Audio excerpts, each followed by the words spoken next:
দক্ষিণ গ্রামের মাতব্বর মনসুর আলী ও তার স্ত্রী সুফিয়া খাতুনের দুই ছেলে সাজু আর কাজল। প্রবাদ আছে, মা বাবার সব সন্তান সমান, কিন্তু মনসুর দম্পতির ক্ষেত্রে প্রবাদটি উল্টে গিয়েছিল। তারা যেন দুই সন্তানকে দুই চোখে দেখতেন।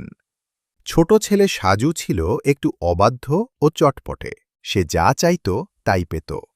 বড় ছেলে কাজল ছিল মেধাবী, কিন্তু কে জানে কেন মা সুফিয়া খাতুনের সমস্ত পক্ষপাতিত্ব ছিল সাজুর প্রতি।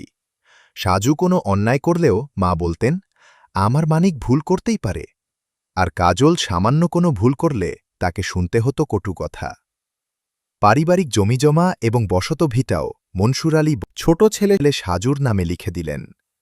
কাজলকে শুধু একটা ভাঙা ঘর আর কিছু বইপত্র ধরিয়ে দিয়ে বলা হল, নিজের ভাগ্য নিজেই করে নাও। কাজল কোনো প্রতিবাদ করল না। সে চোখের জল মুছে ব্যাগ গুছিয়ে শহরমুখী হল। কয়েক বছর কেটে গেল।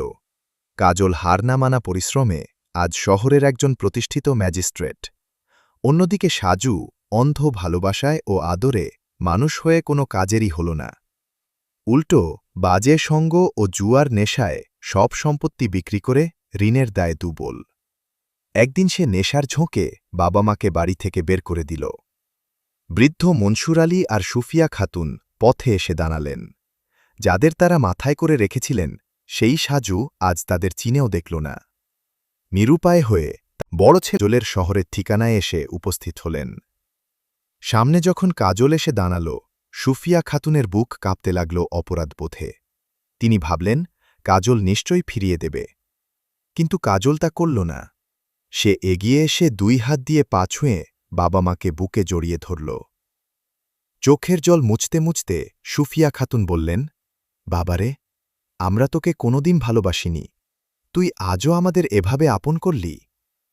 কাজল মৃদু হেসে বলল, মা, তোমরা হয়তো আমাকে দুই চোখে সমান দেখনি, কিন্তু জন্ম থেকে আজ পর্যন্ত আমার মা বাবা হিসেবে তো তোমরাই আমার দুই চোখ ছিলে।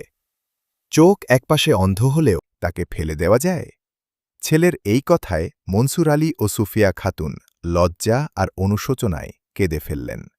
তারা বুঝতে পারলেন, প্রকৃত সন্তান সেই যে অবহেলার বদলে ভালোবাসা আর ক্ষমা দিয়ে বাবা মায়ের পাশে দাঁড়ায়। গল্পের শিক্ষা: সন্তানের প্রতি বৈষম্য নয়, সমান ভালোবাসাই একটি পরিবারের প্রকৃত শক্তি।